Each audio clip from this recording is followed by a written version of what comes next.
Welcome to animated study class.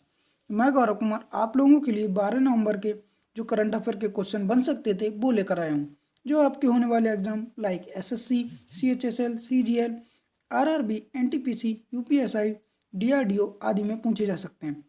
Video शुरू करने से पहले मेरी आप लोगों से रिक्वेस्ट रहेगी कि वीडियो को लाइक व शेयर करें और चैनल को सब्सक्राइब करें, साथ ही बेल आइकन को प्रेस करें। मैंने इस वीडियो की पीडीएफ का लिंक नीचे डिस्क्रिप्शन में दे दिया है, आप वहां से इसकी पीडीएफ डाउनलोड कर लें। तो चलिए आज का पहला क्वेश्चन देखते हैं। हाल ही में राष्ट्रीय शिक्षा दिवस कब मनाया गया? कौन सा? नेशनल एजुकेशन डे कब मनाया गया? तो यह हर वर्ष 11 नवंबर को मनाया जाता है। कौन सा? National education day. ठीक है, अब ये क्यों मनाया जाता है, किसकी याद में मनाया जाता है और कब से मनाया जा रहा है? तो ये जो आपके पहले शिक्षा मंत्री थे, यानी स्वतंत्र भारत के पहले शिक्षा मंत्री थे अबुल कलाम आज़ाद। कौन? अबुल कलाम आज़ाद। उनकी याद में मनाया जाता है क्योंकि उन्हीं का 11 नवंबर 1888 को, कब? 11 नवंबर 1888 को जो सऊदी अरब है उसके मक्का मदीना में जन्म हुआ था और यह भारत के पहले शिक्षा मंत्री रहे थे। उन्हीं की याद में यह हर वर्ष नेशनल एजुकेशन डे यानी कि 11 नवंबर को मनाया जाता है। और यह कब से मनाया जा रहा है? तो यह सन 2008 से, कब से? सन 2008 से मनाया जा रहा है। 11 नवंबर 2008 से मनाने का निर्णय लिया गया था भारत सरकार के द्वारा। जो हमारे शिक्षा मंत्री रहे थे, यानी कि जो अबुल कलाम आज़ाद थे, यह शिक्षा मंत्री रहे, यह कब से कब तक रहे थे? तो यह सन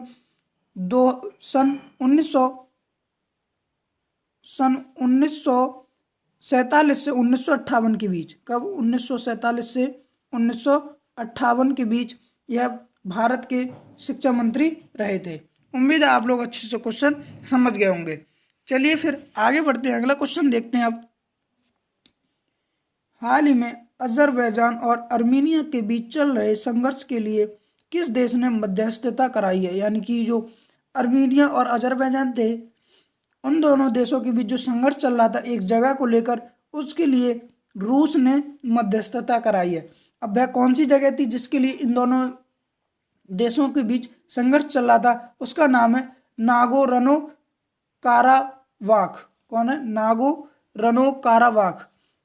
ठीक है, ये जो पीला पीला एरिया दिख रहा है यही नागोर्नो काराबाख जगह है जिसके लिए अजरबैजान और अर्मीनिया दोनों देशों में संघर्ष चल रहा था। इसके लिए इन दोनों देशों में युद्ध तक हुआ था। अभी कुछ दिन पहले आप लोगों को पता होगा इन दोनों देशों के बीच युद्ध की स्थिति उत्पन्न हुई थी और वहां पर युद्ध भी हुआ था इस नागोर्नो काराबाख जगह के लिए। ठीक है, मैंने आप लोगों को मैप के माध्यम से दिखाया है, जो पीला पीला पार्ट दिख रहा है यही नागोर्नो, कौन सा? नागोर्नो काराबाख जगह है। ठीक है, उम्मीद है आप लोग अच्छे से क्वेश्चन समझ पा रहे होंगे। अच्छा, इस समझौते के लिए रूस ने तो मध्यस्थता कराई है, साथ में एक और भी देश है जिन्होंने इन दोनों देशों के बीच मध्यस्थता कराई है, वह है तुर्की। कौन सा? तुर्की।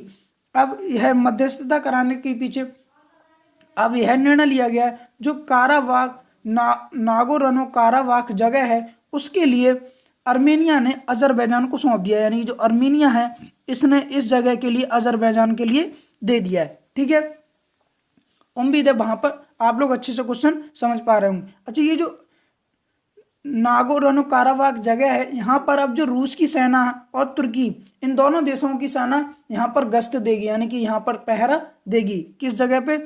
जो नागोर्नो काराबाख जगह है यहाँ पर रूस और तुर्की की सेना पहरा देंगी। उम्मीद है आप लोग अच्छे से क्वेश्चन समझ गए होंगे।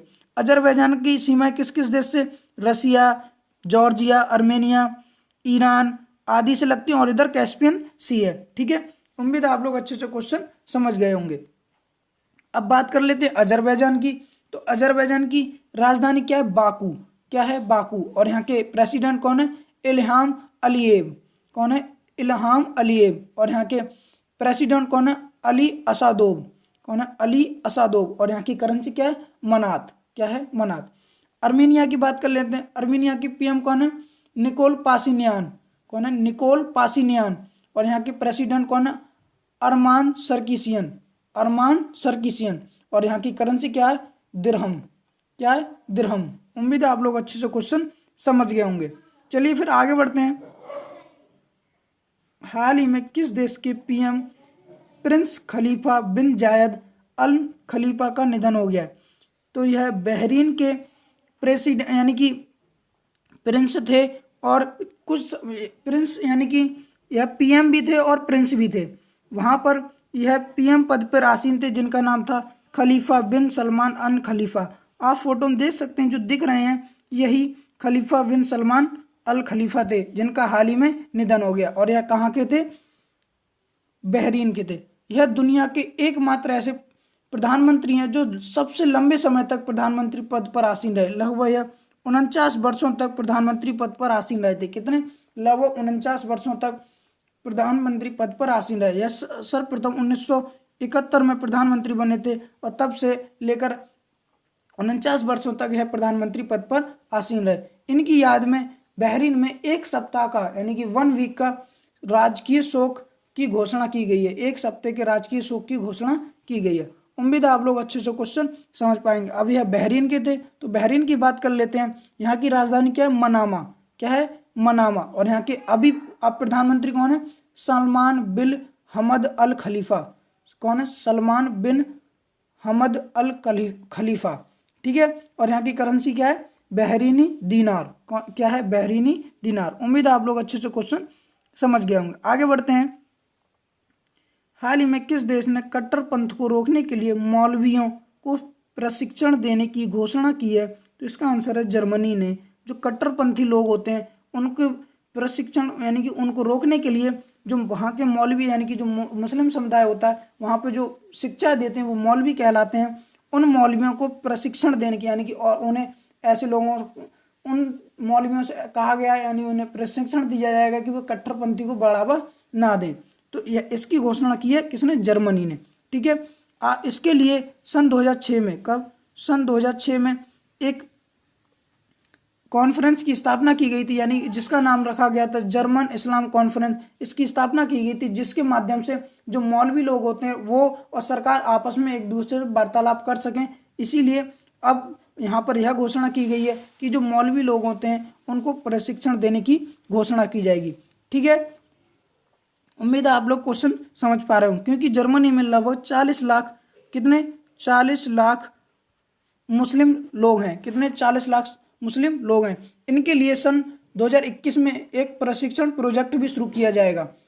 जो मौलवी लोग हैं उनके लिए अप्रैल 2021 में एक प्रशिक्षण प्रोजेक्ट शुरू किया जाएगा जिसका नाम होगा स्वतंत्र इमाम प्रशिक्षण प्रोजेक्ट। क्या नाम होगा, स्वतंत्र इमाम प्रशिक्षण प्रोजेक्ट शुरू किया जाएगा अप्रैल 2021 में। उम्मीद है आप लोग अच्छे से क्वेश्चन समझ गए होंगे। अब जर्मनी में की है तो जर्मनी की बात कर लेते हैं। यह वाला जो पार्ट दिख रहा है जिसे लाइनिंग कर रहा हूं मैं, यही जर्मनी है। कौन है, जर्मनी। उम्मीद है आप लोग अच्छे से क्वेश्चन समझ पा रहे होंगे। जर्मनी की राजधानी क्या है, बर्लिन। और यहाँ के चांसलर कौन है, एंजेला मार्केल। कौन है, एंजेला मार्केल। और यहाँ की करेंसी क्या है, यूरो। उम्मीद है आप लोग क्वेश्चन समझ गए होंगे। आगे बढ़ते हैं। हाल ही में केंद्रीय कृषि और किसान कल्याण मंत्रालय ने कितने नए कृषक उत्पादक संगठन खोलने की घोषणा की है? तो लगभग 10,000 कृषक उत्पादक संगठन यानी कि FPO। क्या, FPO, फार्मर प्रोड्यूसर ऑर्गेनाइजेशन खोलने की घोषणा की है केंद्रीय कृषि और किसान मंत्रालय ने। कितने, लगभग 10,000। ठीक है। और यह कितनी करोड़ की लागत से खोले जाएंगे? तो यह 68,000 करोड़ की लागत से खोले जाएंगे। और यह कितने जिलों में खोले जाएंगे? है तो 400 जिलों में खोले जाएंगे। ठीक है। उम्मीद है आप लोग अच्छे से क्वेश्चन समझ पा रहेंगे। अभी यहाँ पर एक क्वेश्चन और बन जाता है, हमारे कृषि केंद्रीय मंत्री कौन है? कौन है कृषि केंद्रीय मंत्री, कौन है? तो नरेंद्र सिंह तोमर। कौन है, नरेंद्र सिंह तोमर। उन्होंने यह घोषणा की है कि हम लगभग 10,000 FPO खोलने की घोषणा करते हैं। उम्मीद है आप लोग अच्छे क्वेश्चन समझ गए होंगे। आगे बढ़ते हैं। हाल ही में RBI ने किस बैंक पर 50 लाख रुपए का जुर्माना लगाया है? तो RBI ने सेंट्रल बैंक ऑफ इंडिया पर 50 लाख रुपए का जुर्माना लगाया है। किसने, RBI ने। अब यह क्यों लगाया है? तो जो सेंट्रल बैंक ऑफ इंडिया, इसने जो होम लोन दिए जाते हैं उसके लिए जो दिशा निर्देश हैं RBI के, उनको फॉलो नहीं किया था, इसीलिए यह 50 लाख रुपए का जुर्माना लगाया है। ठीक है, जो आरबीआई के दिशा निर्देश हैं यानी कि गाइडलाइन है उनको फॉलो नहीं किया था होम लोन देते वक्त, तो उसके लिए इसे 50 लाख रुपए का जुर्माना लगाया है। उम्मीद है आप लोग अच्छे से क्वेश्चन समझ पा रहे होंगे। ठीक है, अब आरबीआई ने लगाया तो आरबीआई की बात कर लेते हैं। तो आरबीआई की स्थापना कब हुई? 1 अप्रैल 1935 को। कब? 1 अप्रैल 1935 को। ठीक है, और इसका हेडक्वार्टर कहाँ पर है? तो इसका हेडक्वार्टर है मुंबई में। कहाँ पर? मुंबई में।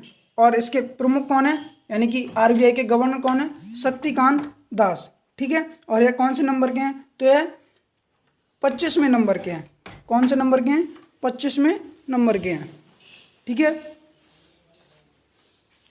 अब सेंट्रल बैंक ऑफ इंडिया की बात कर लेते हैं। तो सेंट्रल बैंक ऑफ इंडिया की स्थापना कब हुई? तो इसकी स्थापना 21 दिसंबर 1911 को हुई थी। कब? 21 दिसंबर 1911 को। ठीक है, और इसका हेडक्वार्टर कहाँ पर है? इसका हेडक्वार्टर मुंबई में है। और इसके प्रमुख कौन है, यानी कि चेयरपर्सन कौन है? तपन राय। और इसके सीईओ कौन है? वल्लभ महापात्र। कौन है? वल्लभ महापात्र। उम्मीद है आप लोग क्वेश्चन अच्छे से समझ गए होंगे। चलिए तो फिर आगे बढ़ते हैं। केंद्र सरकार ने किस वस्तु के निर्यात के लिए निर्यातकों को सरकार से प्रमाण पत्र लेना अनिवार्य कर दिया है? यानी कि जो निर्यातक हैं उनके लिए निर्यात करने के लिए प्रमाण पत्र लेना अनिवार्य कर दिया। तो दूध के निर्यातकों के लिए निर्यात करने के लिए प्रमाण पत्र लेना अनिवार्य कर दिया है। किसने?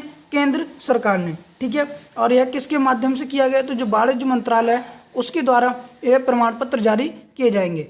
उम्मीद है आप लोग अच्छे से क्वेश्चन समझ पा रहे हैं, क्योंकि आप लोगों को पता होगा कि अभी त्यौहार यानी दीपावली त्यौहार आने वाला है, तो उसके लिए बहुत से ऐसे क्षेत्र हैं जहाँ पर दूध में मिलावट कर दी जाती है और उससे बहुत सारी बीमारियाँ उत्पन्न होती हैं। उसी के लिए रोकने के लिए वाणिज्य मंत्रालय यानी केंद्र सरकार ने इसकी घोषणा की है। उम्मीद है आप लोग को अच्छे से क्वेश्चन समझ गए होंगे। चलिए फिर आगे बढ़ते हैं, अगला क्वेश्चन देखते हैं। हाल ही में जारी आईसीसी T20 रैंकिंग में कौन सा खिलाड़ी शीर्ष पर रहा? तो इसका आंसर है डेविड मलान। कौन? David Malan. यह आईसीसी T20 रैंकिंग में शीर्ष पर रहे और दूसरे नंबर पर बाबर आजम और तीसरे नंबर पर एरन फिंच। विराट कोहली 8वें नंबर पर रहे हैं। ठीक है, आप फोटो में देख सकते हैं जो दिख रहे हैं यही डेविड मलान है और यह एक इंग्लिश प्लेयर है, यानी कि इंग्लैंड की तरफ से खेलने वाले प्लेयर हैं। ठीक है, अब यह तो बैट्समैनों की बात है, यानी कि बैट्समैन में कौन कौन शीर्ष पर रहा। अब टीम रैंकिंग में कौन शीर्ष पर रहा है? तो टीम रैंकिंग में पहले स्थान पर है ऑस्ट्रेलिया, दूसरे स्थान पर है इंग्लैंड, तीसरे स्थान पर है भारत। कौन है? तीसरे स्थान पर कौन है? भारत। उम्मीद है आप लोग अच्छे से क्वेश्चन समझ गए होंगे। अब आईसीसी ने जारी किया, तो आईसीसी की बात कर लेते हैं। तो इसका फुल फॉर्म क्या है? International cricket council. और इसकी स्थापना कब हुई? तो इसकी स्थापना 1909 में हुई। कब? 1909 में हुई थी। और इसका हेडक्वार्टर कहाँ पर है? दुबई में। और इसके सीईओ कौन है? मनु साहनी। कौन है? मनु साहनी। उम्मीद है आप लोग क्वेश्चन समझ गए होंगे। आगे बढ़ते हैं। हाल ही में हरीश बंचटा का निधन हो गया, वह कौन थे? किसका? हरीश बंचटा का निधन हो गया। तो यह एक प्रमुख अभिनेता थे। कौन थे? प्रमुख अभिनेता। आप फोटो में देख सकते हैं जो इमेज में दिख रहे हैं यही हरीश बंचटा है। और इन्होंने, आप लोगों को पता होगा 2015 में बजरंगी भाईजान मूवी आई थी, उसमें यह इन्होंने काम किया था। ठीक है, तो यह एक प्रमुख अभिनेता थे। आगे बढ़ते हैं। हाल ही में केंद्र सरकार ने BGF योजना के लिए कितने करोड़ रुपए की धनराशि को मंजूरी दी है? तो इसका आंसर है 8100 करोड़ रुपए की धनराशि को मंजूरी दी है। किसके लिए? BGF योजना के लिए। ठीक है, इसकी फुल फॉर्म क्या है? Business growth fund. क्या है? Business growth fund. इस BGF योजना के माध्यम से जो 2 क्षेत्र होते हैं, यानी कि निजी सरकारी क्षेत्र में आर्थिक और सामाजिक क्षेत्र के लिए, किसके? आर्थिक और सामाजिक क्षेत्र के लिए इस योजना को लागू किया गया है। और इसमें लगभग 1800 करोड़ रुपए की धनराशि है, जिसमें से जो आर्थिक क्षेत्र है उसमें लगभग 6000 करोड़ रुपए की धनराशि दी जाएगी। कितनी? 6000 रुपये। अब 6000 करोड़ रुपए की धनराशि दी जाएगी। अब आर्थिक क्षेत्र में कौन कौन से क्षेत्र आते हैं? यानी कि जैसे नौकरी देना, यानी कि रोजगार देना आदि क्षेत्र आते हैं। और सामाजिक क्षेत्रों में कौन कौन से क्षेत्र आते हैं? तो इसमें आता है स्वास्थ्य से संबंधित, शिक्षा से संबंधित, दूषित जल जो यानी कि अभी जो गंगा सफाई अभियान उसके संबंधित और कचरा से संबंधित आदि क्षेत्र आते हैं। तो 6,000 करोड़ रुपए आर्थिक क्षेत्र से और में यूज किए जाएंगे और लगभग 2100 करोड़ यानी कि 2100 करोड़ रुपए जो सामाजिक क्षेत्र है उसमें खर्च किए जाएंगे। किस योजना के तहत? BGF योजना के तहत। उम्मीद है आप लोग अच्छे से क्वेश्चन समझ गए होंगे। और इसके लिए केंद्र सरकार ने लगभग 8100 करोड़ रुपए की धनराशि को मंजूरी दी है।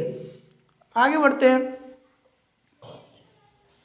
हाल ही में किस राज्य की जनजातीय क्षेत्र काजा में SJVN ने 1000 मेगावाट का सोलर पार्क बनाने की घोषणा की है? तो इसका आंसर है हिमाचल प्रदेश की जो जनजातीय क्षेत्र है काजा, उसमें SJVN ने 1000 मेगावाट का सोलर पार्क बनाने की घोषणा की है। हिमाचल प्रदेश में की है। तो हिमाचल प्रदेश को मैप में देखते हैं, जो रेड रेड पार्ट दिख रहा है यही हिमाचल प्रदेश है। ठीक है, अब आप लोगों को पता होगा जो हिमाचल प्रदेश का जनजातीय क्षेत्र गाजा, वहां पर सोलर पार्क बनाया जाएगा और किसके द्वारा? SJVN के द्वारा बनाया जाएगा। ठीक है, उम्मीद है आप लोग क्वेश्चन समझ पा रहे होंगे। इसके लिए लगभग 35,000 करोड़ रुपए की धनराशि आवंटित की गई है। कितनी? 35,000 करोड़ रुपए की धनराशि आवंटित की गई यानी कि दी गई है और यह 5 साल में बनेगा। कितने? 5 साल में बनेगा। ठीक है, अब SJVN ने की है तो इसके अध्यक्ष कौन है? नंदलाल शर्मा। कौन है? नंदलाल शर्मा। ठीक है, हिमाचल प्रदेश में की जा रही है तो हिमाचल प्रदेश की बात कर लेते हैं। हिमाचल प्रदेश की राजधानी क्या है? शिमला और धर्मशाला। और इसके यहाँ के वो कौन है यानी कि CM कौन है? तो यहाँ के CM है जयराम ठाकुर। कौन है? जयराम ठाकुर। ठीक है, और यहाँ के गवर्नर कौन है? बंगारू दत्तात्रेय। कौन है? बंगारू दत्तात्रेय। उम्मीद है आप लोग अच्छे से क्वेश्चन समझ गए होंगे आज के।